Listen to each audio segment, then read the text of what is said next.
Magandang gabi po ulit sa lahat po ng mga kapatiran at sa patuloy na sumusubaybay sa live streaming ng Joe May. Ako'y bumabati sa inyo ng isang napakagandang gabi at mapagpalang araw sa oras na ito. Ang mga kapatid sa Cavite, sa Forty Church, Bacood Church, kumusta na po kayo dyan? Mga kapatid sa Paiti Church, Pakil, Pangil, Mabitak, Santa Cruz, Pagsanghang Church, at Kabinti, Magdalena. Salamat po sa gabing ito na kahit tayo hindi po nagkakasama-sama in physical, pero sa pamamagitan ng live streaming na ito, tayo po ay nagkakameron po o Diyos ng pagkakilala sa bawat isa at tunay na nagkakasama-sama pa rin tayo pag tayo pinanonood ng live streaming. Ang nais ko pong ibahagi sa oras na ito ang tungkol po sa pagbibigay ng mataas sa pananampalataya ng Diyos sa atin, sapagkat napakailang po na ang mga mananampalataya habang tumatagal sa pagiging Kristiyano ay naaabot po yung sentrong kalooban ng Diyos upang ang pananampalataya natin ay lubusang pakinabangan natin sapagkat ito lamang po ating magagawa. Sa awit chapter 91 verse 14, ang sabi po rito, ang sabi ng Diyos, ililigtas ko ang mga tapat sa akin at iingatan ko ang sinumang taong ako ay kikilanlin. Tayo po'y patuloy na lumapit sa Panginoon sa pamamagitan ng pananalangin. Pagpalang Ama sa langit, muli po sa gabing ito, lumalapit po kami sa iyong kabutihan, sa iyong katapatan at sa iyong pag-ibig. Kami po ay kausapin po muli sa gabing ito. Palakasin mo muli kami sa gabing ito. At patuloy ang mga katanungan po sa aming pong buhay, na aming po naranasan araw-araw, ikaw po magpapahagi nito at magbibigay ng katugunan upang sa gayong lalo ka naming makilala. At sa aming pagkakilala sa iyo, mapaglingkuran ka po namin ng lubusan. Salamat po sa gabing ito at palain po ang mga puso namin. Pangalan po ng aming Panginoong Hesus. Amen. Natutunan po ni Haring David ang tunay na kahulugan ng pagiging masunurin sa Diyos. Ang tatanggap po ng pangako ng Diyos ay ang sinumang na tunay na lalakad kung ano po yung nilalakaran na pagsunod ng ating Panginoong Hesus sa ating pong Ama sa langit. Ang paglakad na ito ay napakahalaga po sa atin sapagkat dito po lamang natin makukuha ang mga pangako ng ating pong Diyos. Yung pong obedience ay napakahalagang bahagi ng ating pong buhay sapagkat kung tayo po ay may pusong masunurin sa Diyos, maranasan po natin ang mas mataas na submission sa Diyos. At yung pong submission natin sa Diyos, ito po yung magdadala sa atin upang kinalin natin ang napakataas na authority ng Diyos sa buhay po ng mga mananampalataya. Ang authority po ng Diyos ay kailangan makita natin upang ating paniwalaan ang mga bagay na imposible. Sapagkat tunay, yung pong authority ng Panginoon, kapag ating po itong pinaniwalaan at pinalang, kikilos po ang Diyos sa atin. Dahil nagtitiwala tayo sa Kanya, siya ang may hawak ng ating pong buhay. At napakahalaga po na kapag tayo po ay mayroong submission, ay willing po tayong sumunod sa Diyos sa lahat ng ipag-uutos ng Diyos po sa atin. Ang Diyos natin ay isang Diyos na laging mayroong instruction sa atin araw-araw. Na kinakailangan sa mga instruction ng Diyos sa atin, araw-araw ito po ay ating pong makukuha. Hindi lingid sa atin kung ano ang plano ng kaaway sa ating pong buhay. Pumunta rito ang magnanakaw upang tayo nakawan, wasakin, at patayin. At hindi nagbibiro ang kaaway. Lalo po sa panahon na ito, siya po ay nag-aarbuluto na. Kapagkat alam niya ang kanyang panahon ay maikli na lamang na igugugol niya dito po sa sanglibutan. Kaya double time siya upang ang mananampalataya ay kanyang ibaksak at wasakin. So sa ganitong paraan, napakahalaga ng instruksyon ng Diyos. Paano tayo masusunod sa Diyos kung hindi po natin maharinig ang instruksyon ng Diyos? Nasa bawat pangungusap ng Diyos sa atin, sa bawat instruction ng Diyos sa atin, ito po ay lahat ay ating masusunod para hindi po makasingit ang pandaraya ng kaaway. Ang inaabangan po ng kaaway sa atin, kapag tayo ay hindi sumunod sa Diyos, dun siya sisingit na tayo ay dayain. Pero pag ang mananampalataya ay sumusunod sa Diyos, ginagawa natin yung sinabi ng Panginoon sa Genesis na kanyang ipalulupit sa atin ang kaaway. Natatapakan natin siya ng ating talampakan sa ang kanyang ulo. Tunay na makapangyarihan ang kaaway, sabi po ng Efeso, sila ay may powerful, mga espiritong ma-powerful sa impapawid. Pero kahit makapangyarihan ang kaaway, kayang-kaya po tapakan ito sa pamamagitan ng pagsunod sa Diyos. Sapagkat ang lahat ng authority, ang lahat ng kapangyarihan ay nasa sa Diyos. Huwag nating bigyan ng puwang ang kaaway na tayo kanyang madaya. Huwag nating bigyan ng puwang ang kaaway na tayo ay mapaglalangan. Huwag nating bigyan ng puwang ang kaaway na tayo ay masira at mawasa. Hayaan natin yung mga plano ng Diyos na tayo ay patuloy na kanyang ihanda at patuloy na kanyang magabayan sa pamamagitan ng kanyang hindi kayang sukatin na katalinuhan at karunungan. Ang bawat mananampalatayang nakikipag-ugnayan sa Diyos, nag-i-increase ang kanyang wisdom and knowledge at revelation na nagmumula sa Diyos. At kailangan natin ito araw-araw. Kaya nga po, lahat ng utos ng Diyos, instruction ng Diyos sa atin, ito po kinakailangan natin makuha upang lagi po tayong kasama sa parada ng tagumpay ng ating pong Panginoong Hesus. Ang sabi pa nga po ng ating Panginoong Hesus, tayo po ay magiging overcomer o higit pa sa mananagumpay. Kaya nga, napakahalaga ang submission. At sa pamamagitan ng pananampalataya, dito po papasok o maranasan po natin ang pangalan ng Panginoon ay kanyang ginagamit upang sa gayon, merong pangalan siya na may nakalakip na pangako na pananampalatayanan natin. Ang faith po natin sa ating pong Panginoon ay isang uri ng karanasan na tayo po ay binibigyan ng karunungan ng kaunawaan paano kung gaano kabuti ang Diyos. Kasi yung faith ay isang uri ng katangian ng Kristiyano na lubusan araw-araw ipinakikita sa atin ng Diyos kung gaano siya kabuti at katapat. Dahil dito, naranasan natin ang katapatan at pag-ibig ng Diyos.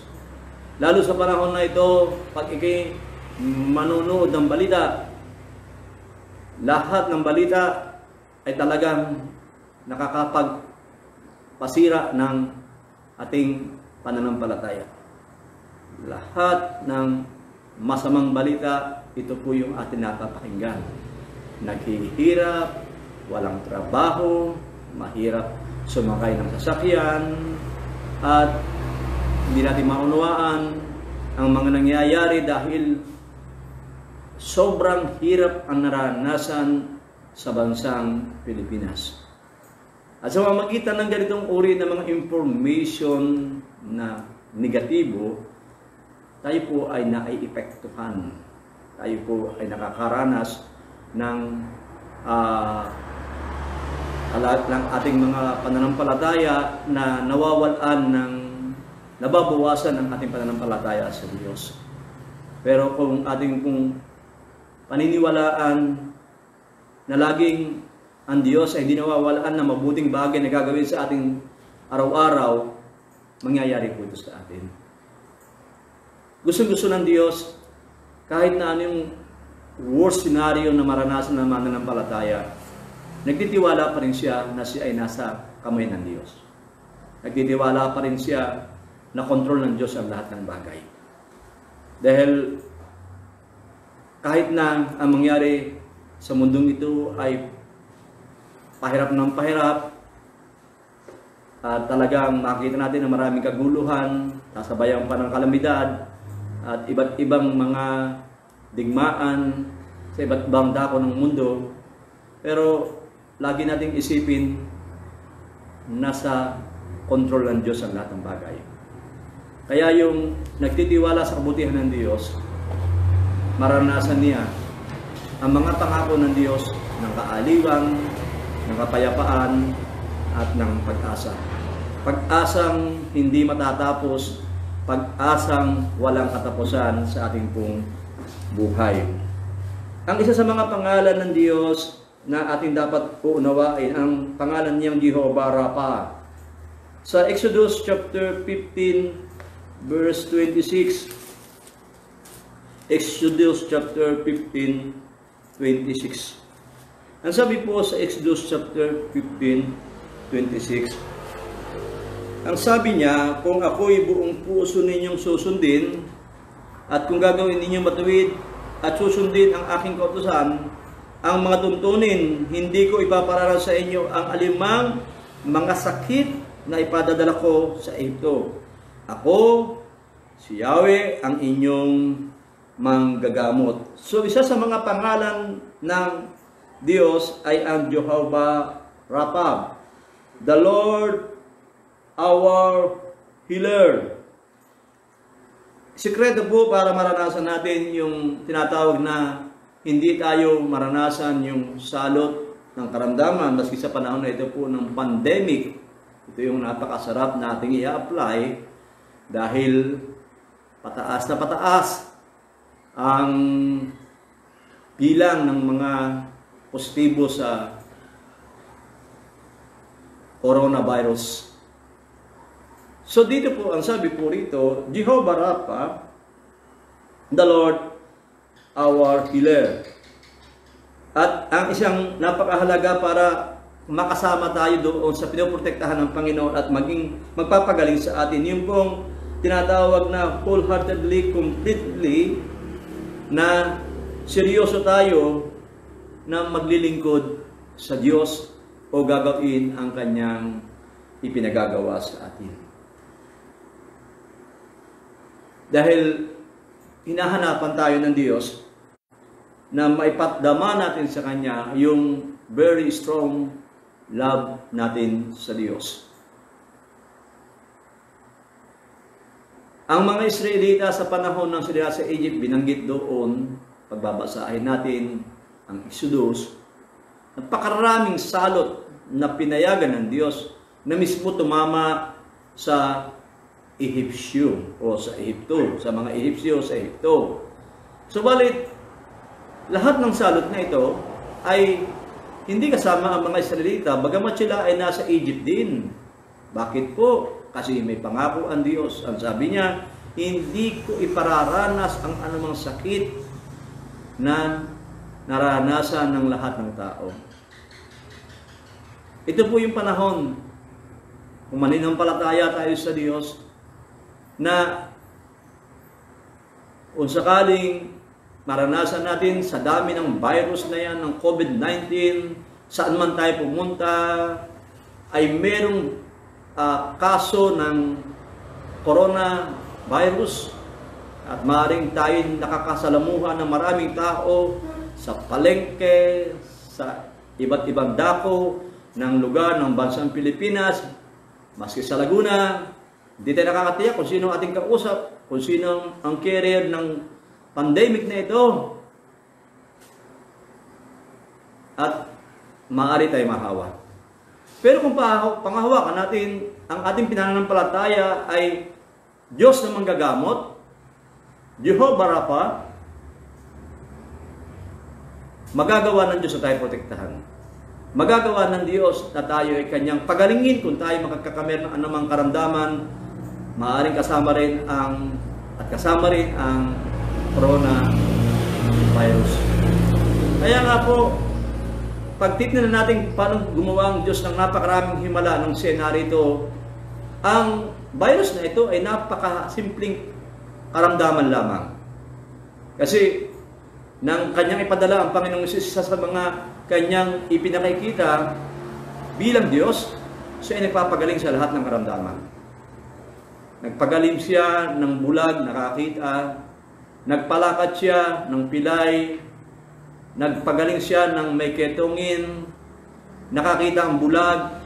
At lahat ng uri ng karamdaman ay gumaling lahat upang ipakita ng Diyos Ama, kontrol niya ang lahat ng bagay.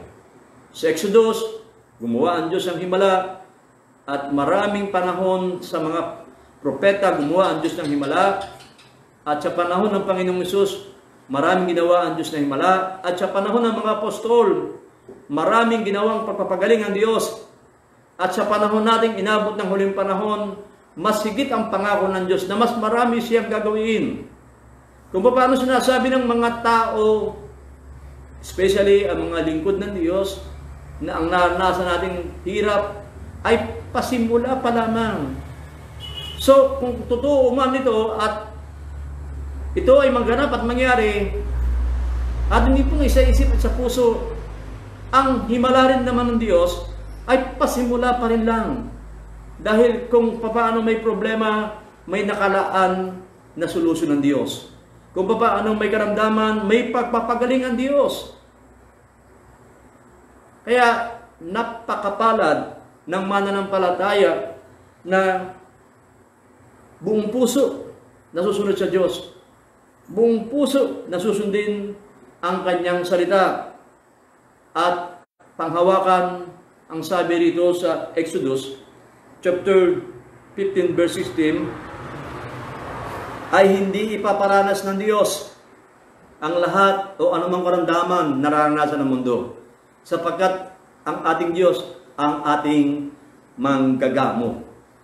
Kahit napakahusay ng mga doktor, mga scientists, pero kung ating po tinignan, napakatagal na po ng coronavirus na simula ng January, pero hanggang ngayon walang vaccine na tutuklasan pa paano magkakameron ng mabilis na kagalingan ng isang tinatamaan ng ganitong karamdaman.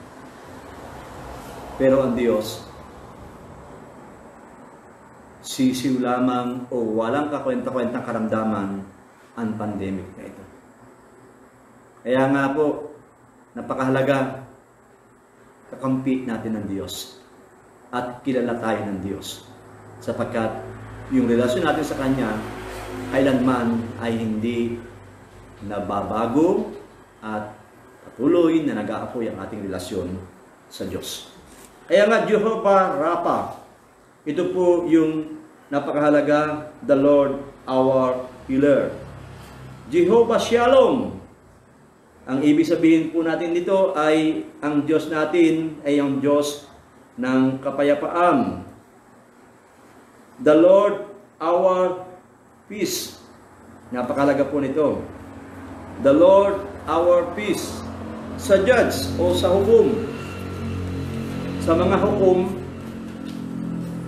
nakita po natin na sinasabi po rito na ang ating pong Diyos ay ating pong kapayapaan. Ang ating pong Diyos ay Diyos po ng ating pong kapayapaan. Hukom chapter 6:23. Hukom chapter 6:23.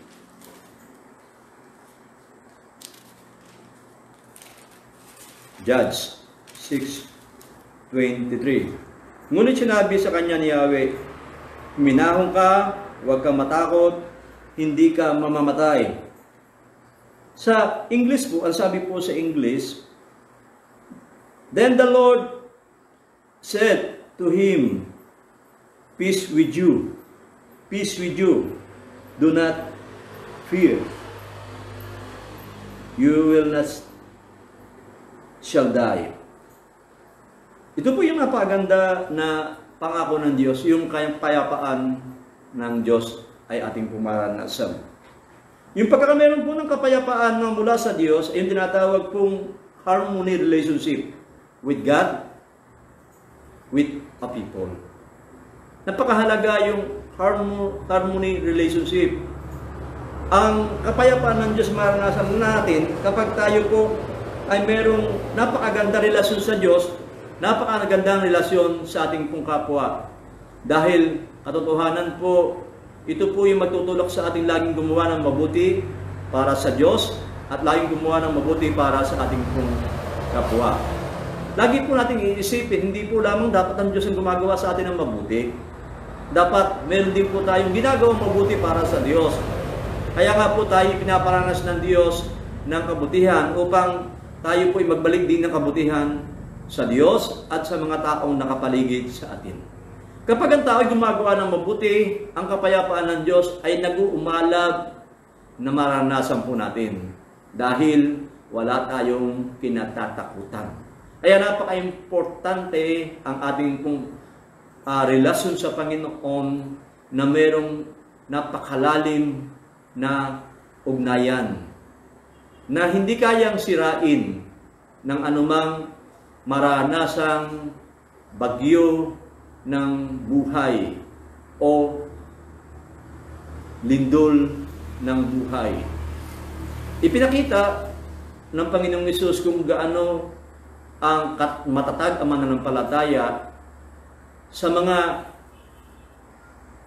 makakaranas ng iba't ibang mga pagsubok ng buhay.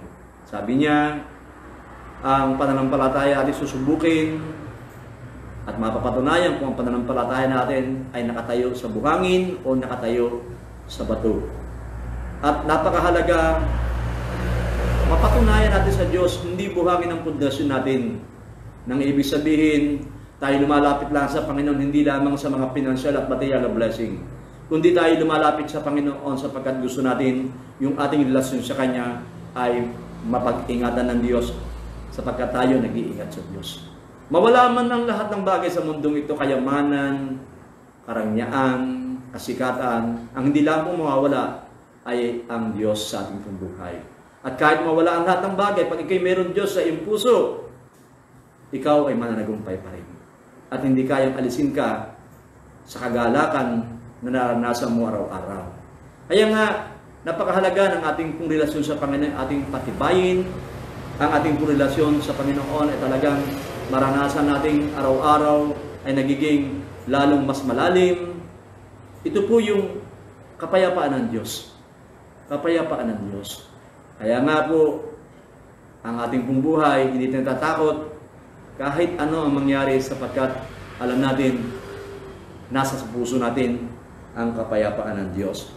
So, Jehovah Shalom, the Lord our peace.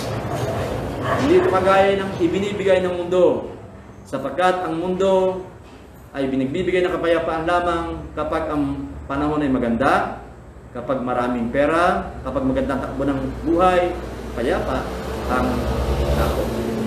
Pero itong panahon na ito, kailangan natin ang kapayapaan ng Diyos.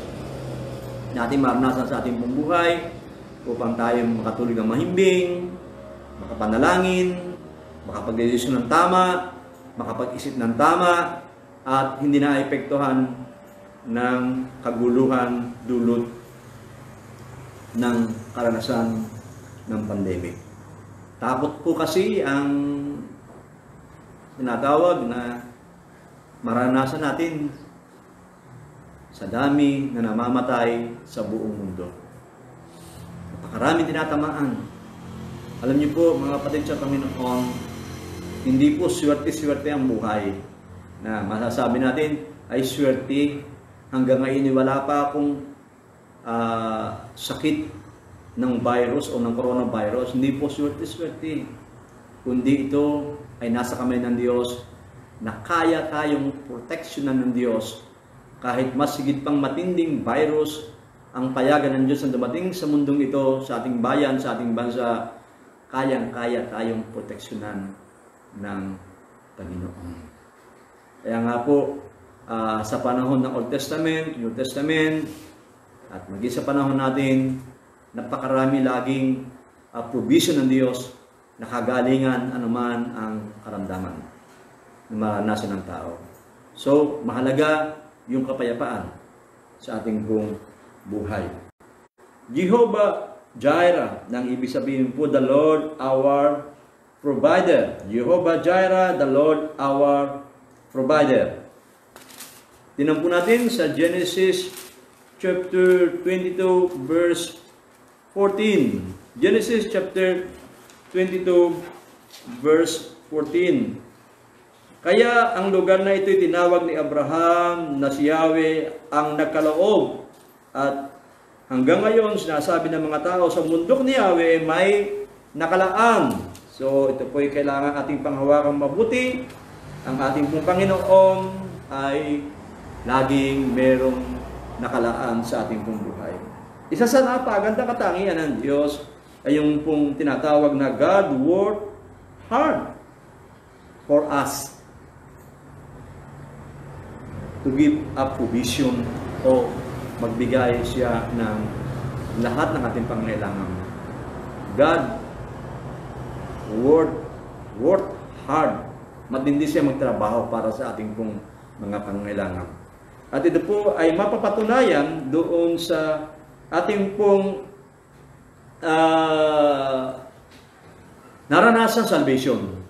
Sa John 3:16, pinakita po ng Diyos ang kanyang plano at ang kanyang ginawa na pagliligtas po sa atin. Ang kanyang anak na pinakamamahal ay namatay para sa ating pumang kasalanan. Ang kanyang anak na pinakamamahal ay nagdusa sa ating pumang kasalanan. Ang kanyang anak na pinakamamahal ay pinambayad sa ating pong mga kasalanan. At sa pamamagitan ng kanyang sugat, may provision ng kagalingan. Sa pamamagitan ng kanyang dugo, may paglilinis sa ating pong buhay. At sa pamamagitan ng kanyang muling pagkabuhay, ang pangako ng Diyos, ang lahat na nananampalataya sa kanya ay muling mabubuhay pagkatapos siya ay mamatay. At sa pamamagitan ng kanyang kamatayan, ang ating pong buhay ay pinatawad na sa kasalanan at nalista ang ating pangalan sa aklat po ng buhay. Napakaraming pribileyo ang ginawa ng Panginoong Hesus sa ating pong buhay sa pamamagitan ng plano ng Ama. Hindi po ba ito isang patunay na patuloy na grabe ang pagtatrabaho ng Diyos? Ang Diyos ay walang pahinga na gumawa ng plano sa atin upang laging patunayan siya ay Diyos na nagmamahal sa atin at nagtatrabaho ng lubusan. Sa ating pong mga buhay, kapag tayo pinanghihina, pag po tayo po ay nagkakaranas ng parang gusto nating iwanan ng ating pananampalataya, ang Diyos ay gumagawa na ng paraan para na naman tayo ibalik sa ating pananampalataya sa Kanya. Kaya nga napakapalad sa gabing ito ang mga kapatid na nanonood na live streaming na ito, maging ang mga kapwa mananampalataya na sa live streaming na ito, na kayo ay naipe-preserve pa ng Panginoon, kayo naipe-preserve ng Panginoon, born again pa rin magpahanggayon at naglilingkod pa rin. At isa pa rin ang layunin, mapaglingkuran ng Diyos ng buong puso't buong kaluluwa, ng buong lakas. At naramdaman pa natin ang pagmamahal at pangangalaga ng Diyos. Ang makapanatili sa Panginoon ay isang napakadakilang ginawa ng Diyos sa ating pong buhay. Sapagkat ang dami-dami na nagbabackslide. Nawawala na ang biyaya sa kanila na makapanumbalik sa Panginoon dahil pinipili nila ito. Pero ako'y naniniwala sa huling panahon, ang dami-daming ibabalik ng Diyos sa Kanya sapagkat napakagaling, napakatalino, at lahat ng paraan ay nasa Diyos. Pagbabalikan po natin yung panahon ni Ezekiel, sinabi ng Panginoon kay Ezekiel, nakikita mo ba yung mga kalansay na yan? Opo.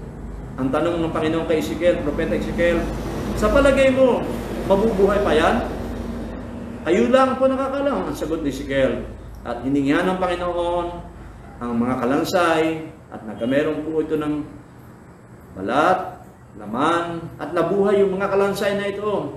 Ito po ay nagpapatunay o nagsasabi na kahit na napakaraming Kristiyano na nag-backslide sa Panginoon, kahit napakaraming Kristiyano na tumalikod sa Panginoon, ako po'y naniniwala mayroong second chance. Ako po'y naniniwala sa last day, pagdating ng revival, makakapanumbalik sila, maglilingkod ulit sila sa Panginoon at i-appreciate nila ang pagmamahal ng Diyos at ang kanilang paglilingkod ang kanilang paglilingkod sa Diyos ay talagang maapoy na maapoy kasi naranasan nila kung paano mabuti ang Diyos sa kanilang buhay. Kaya nga po rito, tayong mga nagpapatuloy sa paglilingkod sa Panginoon, ating pong talagang lubusan pang paglingkuran ng Diyos sapagkat hindi natin nakaranasan ang tinatawag na natural na backsliding at maaari nakaranas tayo spiritual na backsliding pero hindi humahantong na tayo ay nakikita na bumabalik sa mga bisyo, bumabalik sa mga kasalanan, ginagawa ang mga bagay na dating ginagawa natin, hindi humahantong. Ang naranasan na natin na yung panghihinang spiritual, yung pagtatanong sa maraming naranasan at parang ayaw na minsan maglingkod pero ang Diyos pa rin nasusunod sapagkat mayaman ng biyaya ng Panginoon. Narito pa rin tayo lilingkod sa Panginoon. Kaya nga po, ang Panginoon ay isang Diyos na work hard para sa atin upang tayo kanyang ma-preserve. Kaya tunay na ang Diyos ay ating provider. Hindi lamang sa pagkain natural, kundi especially sa spiritual na pagkain. Sapagkat sa mga magitan ng spiritual na pagkain, muli tayong tinatayo ng Diyos at sinasabi, press on. Press on. At napakapalad naman na ng palataya na laging nakakatayo, muling nakasusunod sa Panginoon at nakakabalik sa kanyang ginagawa sa gawain ng Panginoon kahit dumaan sa maraming subok, ang hihina, mga problema, lalo nakikita ang kapangyarihan ng Diyos sa ating pong buhay. Kaya nga po, ang ating pong Diyos ay Jehovah Jireh, the Lord our provider. Jehovah Jireh, the Lord our provider. Ang isa po ay yung pangalan ng Diyos ay Jehovah Tsidkenu, the Lord our righteousness. The Lord our righteousness. Doon po sa Jeremiah chapter 33 verse 16. 33 verse 16. Ang sabi po rito, sa mga araw na iyon, maligtas ang mga taga-Juda at mapayapang mamumuhay ang mga taga-Jerusalem. Sila'y tatanggawagin sa pangalang ito, si Yahweh ang ating katuwiran. The Lord our righteousness. Ito po yung isang napakasarap na maranasan natin na katangian ng Diyos. Yung kanyang impartation ng righteousness. Lahat ng tao ay nakakaranas ng guilty feeling. Kasi yung po namang tinatawag na ating pong mga konsensya. Minsan ito rin po naman yung dadala sa atin na tayo ay mag-guilty do sa kasalanan na naggawa natin. Kaya minsan hindi na tayo makatulog dahil doon sa konsensya na naranasan natin na minsan hindi natin mapatawad yung ating sarili kung na-open natin ng Diyos sa ating mga pagkakamali. At sa pamamagitan ng Espiritu ng Diyos, sa pamamagitan ng katuwiran ng Diyos na ini-impart sa atin, nawawala po yung ating guilty feeling. Napapalitan ng kapayapaan at kagalakan yung ating guilty feeling. Sapagkat yung righteous ng Panginoon ay Kanyang ibinibigay sa atin. At isa pa pong napakahalaga, yung righteousness ng Panginoon, tinuturuan tayo ng Diyos sa mga righteous decision. Mga tamang decision sa ating pong buhay. Dahil tayo po, minsan, hindi natin kita alin ang tama at maling decision. Pero, binubuksan ng Diyos yung ating spiritual na mata upang makita natin yung mga tamang decision. Kasi ang Diyos pula ang nakakaalam ng darating na panahon o yung nagbibigay ang Diyos sa atin ng foreknowledge na alam niya yung darating. Alam niya yung mangyayari sa darating na panahon. Na kung paano tayo po ay nag-decision ngayon, aanihin po natin ito sa mga darating na panahon ng ating decision ngayon. Kaya nga kung tayo magkakameron po ng righteousness decision, ito po ang magdadala sa atin na hindi po tayo mapahamak sa mga darating na panahon na decision natin, maaaring ito sa simbahan, pamilya, negosyo, o anumang pagdidesisyon natin para sa dating na panahon. Hindi po tayo magkakamali. Sapagkat ang Diyos po lang nakakaalam. Ang Diyos po lang may foreknowledge. Pero sa mamagitan ng katuwiran ng Diyos, yung foreknowledge ng Panginoon in a future time, ito po ay makukuha natin at masasabi natin, salamat, ito ang ginawa ko, salamat, ito naging pasya ko, hindi ako napahamak, salip ako ay napabuti. Nang ako ay mag-desisyon na iwanan ng pagtatrabaho sa ibang bansa, mag-desisyon ako maglingkod sa Panginoon, ang daming katanungan ko ng panahon na halos nakalagitnaan na ng paglilingkod sa Panginoon kasi marami ng hirap na naranasan, marami ng problema na naranasan, at napakarami ng masasabi natin na parang kinukulang, especially sa material at financial. Pero salamat sa desisyon na ibinigay ng Diyos sa akin na magpatuloy sa paglilingkod.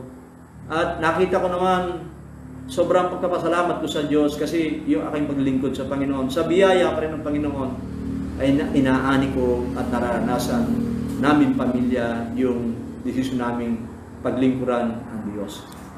Isang bagay ang nakita kong napakaganda, na magdesisyon akong maglingkod sa Panginoon, yung asawa ko ay sumuporta sa akin, at maging si Joanne ay sumuporta doon sa desisyon kong maglingkod at ang asawa ko ay naglingkod. Kaya nung panahon noon, hindi nag-aaral si Joanne, at kitang-kita niya kung paano kahirap ang kalagayan namin sa aming pambuhay. Kaya ang sabi ni Joanne, magtatrabaho ako, high school graduate pa lamang siya, hindi pa siya nagka-college nung panahon na yun. Magtatrabaho ko para matulungan ko aking magulang para mayroon kami makakain. Pero hindi po natuloy yung pagtatrabaho ni Joanne at nakapag-aral siya ng koleyo. Katapos siya ng koleyo.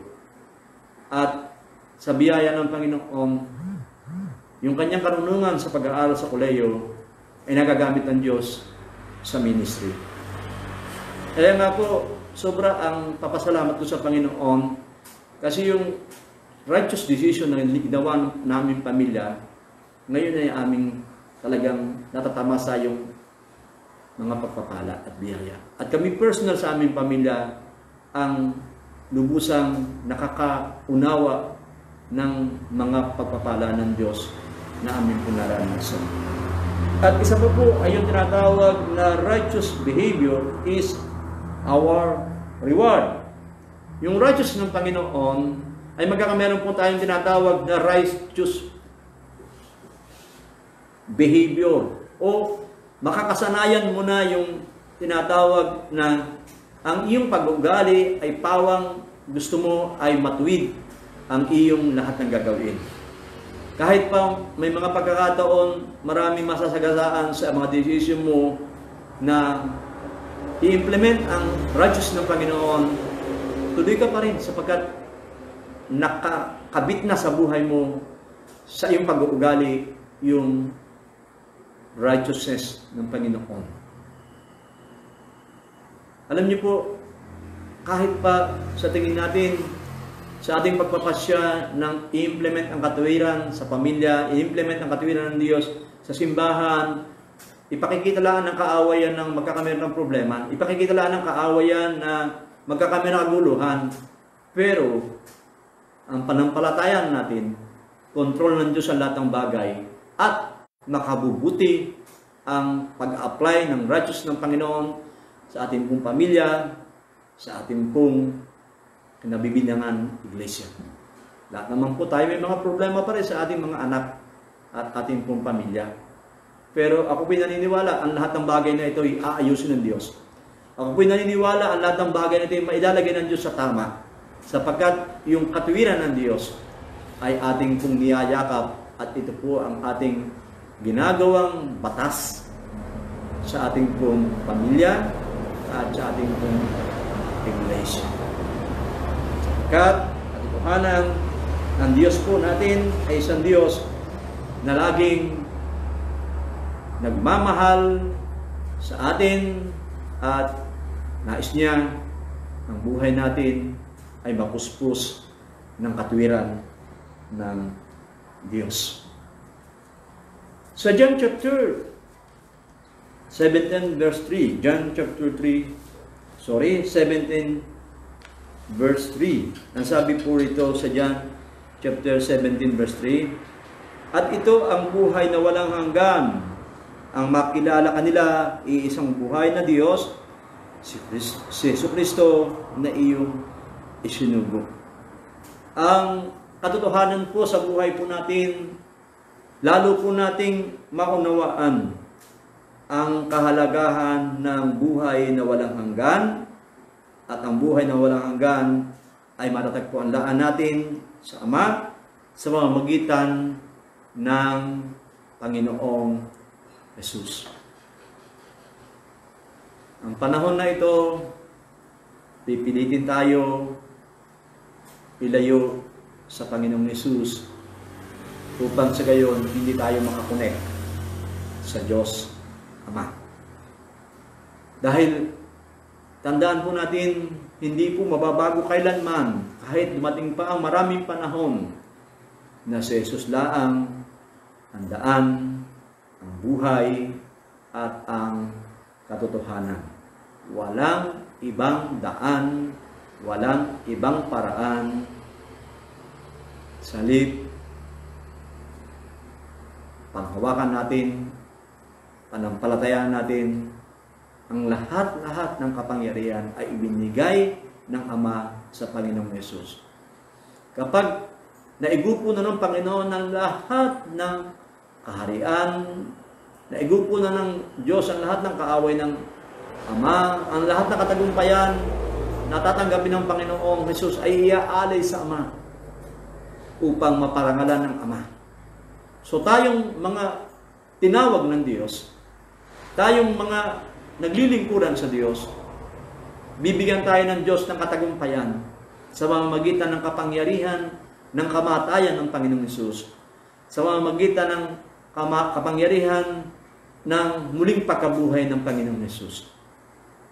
Upang sa gayon, kung papaano mag-aalay ang Panginoong Hesus sa Ama, ganon din naman tayo, mga kapatid sa Panginoon, tayo rin mag-aalay ng lahat ng katagumpayan natin sa ating Panginoong Hesus para maparangalan ng Panginoong Hesus. Sa gayon, mapaparangalan ang Ama natin sa langit. Kaya nga po, araw-araw dapat lumalalim ang ating relasyon sa Panginoon. Araw-araw naranasan natin ang kapangyarihan ng Kanyang kamatayan. Araw-araw naranasan natin ang Kanyang pagliligtas. Araw-araw naranasan natin ang Kanyang kapangyarihan ng pagkabuhay. Alam niyo po yung power of the resurrection ng ating Panginoon, ito po yung nagwawala ng pagkatakot sa atin sa dating na panahon at sa kamatayan. Dalawang bagay ang natatakutan ng tao sa mundong ito. Una, yung public speaking, lalo sa ating mga Pilipino, mahihiyain natin. Pag yung public speaking na, ilan-ilan lamang yung pwedeng tumayo sa harapan para magsalita at nahihiya ang mga tao. Pangalawa, ang natatakutan ng tao ay ang kamatayan. Sa lahat na nakipag-isa kay Kristo, sa lahat ng tumanggap sa Panginoong Hesus, ang sabi po ni Apostol Pablo, ang kamatayan ay pakinabang.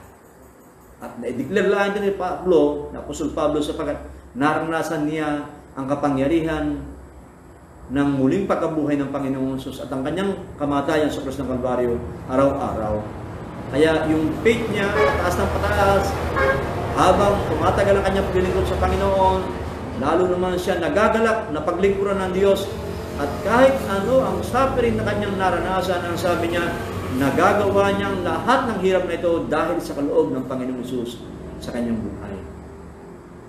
Ang magandang balita sa ating po, kahit pa po tayo dumaan sa apoy o ilog ng mga problema, kasama natin ang Diyos.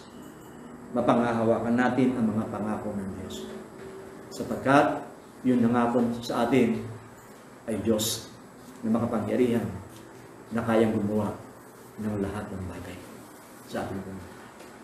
Kaya, ang mga panahon na ito po yung mga panahon na lalong itataas ng Diyos ang ating pananampalataya sa Kanya. At maranasan natin ang mga bagong himala ng Diyos sa ating buhay. Pagpapagaling sa karamdaman, pagpapalaya sa mga kahinaan, at pananampalataya sa Diyos. Ayon sa pangako ng Diyos sa Marcos, lahat ng sumasampalataya sa Diyos ay merong tanda ng kapangyarihan. Tanda ng kapangyarihan. Kung sakaling makain ng lason, makahawak ng pulupong na makamandag, ay hindi maano. At ang sabi nito, ang mapatungan ng kanilang kamay ay gagaling sa karamdaman. I-accept natin yung pangako ng Diyos sa Marcos. I-accept natin ang mga pangako ng Diyos sa Great Commission. Sapagkat tayo ay nakakomission sa Diyos, nakakomission tayo sa gawain ng Panginoon, nakakatiyak tayo ng lahat ng pribileyo ng pagkakakomission natin sa Panginoon ay ating tatanggapin. Kung paano ang sundalo at pulis ay nakakomission sa gobyerno as a soldier, ang dami nilang pribileyo, ang taas ng sweldo nila. Pag tayo maingit, sapagkat ang lahat na nakakomission sa Diyos, lalo doon sa Great Commission, mas higit ang pagpapala natin, mas higit ang kasaganaan natin. Sapagkat kung magbigay ang Diyos, ay siksik, liklig, umahako pa. Ang hangad ng Diyos at ang panalangin ko po rin sa gabing ito, ma-experience natin mananampalataya ang lahat ng pangako ng Diyos sa ating pong mga buhay. Kaya sa gabi pong ito, lumapit po tayo sa Panginoon, manalangin po tayo sa Panginoon na maranasan po natin ang kamay ng Diyos na gumagawa ng maraming himala sa ating pong buhay. Lumapit po tayo sa Panginoon sa oras na ito. Hingin natin na sa ating pong buhay maranasan ang kapangyarihan ng Diyos. Mapalad ang mga Kristiyanong kailanman ay hindi nag-alinlangan sa kanyang kapangyarihan. Mapalad ang mga mananampalatayang pinanghahawakan ng salita ng Diyos ay kanyang maranasan. Mapalad ang mananampalatayang kapag dumadaan sa iba't iba ng pagsubok ay lalong napapalapit at umamalas sa Diyos. Amang banal, yan sa iyong trono ng ibiyaya. Nagmapakumbaba po kami, nagmamakaawa sa oras na ito. Hinihingi namin kung paano kami nag-aral tungkol sa pananampalataya sa iyong mga pangalan na may kalakip na kapangyarihan na gagawin mo sa amin ang uhulugan ng iyong pangalan. Dakilang Diyos, maranasan po ito ng aming pong buhay sa mga kapatiran sa Joy-Me Church, sa lahat na makakapanood pa ng live streaming nito. Hiningi ko po sa iyo, O Diyos, Buksan mo ang durungawan ng langit. Ibuhos mo masaganang kagalingan sa anumang karamdaman na meron kami. Ilayhan mo ang bawat isang nakakapanood ng live streaming at manonood pa. Ang nanalangin ko, O Diyos, patuloy na may mga problema, bigyan mo ng kapahingahan at solusyon. Ang mga walang hanap buhay, gumawa ka po ng himala. Ang sabi mo sa iyong salita, kahit sa desierto magpapabukal ka ng tubig. At ginawa mo na ito sa Old Testament. Ang bato na walang pagbumulan ng tubig ay pinabukal mo ang tubig. At hindi lang isang beses, inulit mo pa. Dakilang Diyos, gawin mo ito sa aming panahon na kahit imposible, ay magagawa mong maging posible. Kaya naman po kalalagayan ng aking po mga kapatid na nanonood na live streaming na ito, tipuin mo sila. Tipuin mo sila sa oras na ito, Panginoon. At maranasan ang iyong mapagpalang kamay na gumagawa sa aming buhay. Kagalingan sa karamdaman, kapahingahan, pananampalataya, kagalingan sa mga pain na naranasan. At dalangin ko, O Diyos, lalo sa spiritual blessing, maranasan ng bawat isa, upang ang aming relasyon sa iyo ay tunay na lalong mas maging malalim at tunay na maapoy. Salamat po sa gabing ito. Sama-sama natin tanggapin ang pagpapala ng Diyos sa pangalan ng Ama, ng Anak, ng Banal na Santong Espiritu Santo. Amen. So, muli po, magandang gabi. Patuloy tayo pagpalain ng Diyos. God bless po.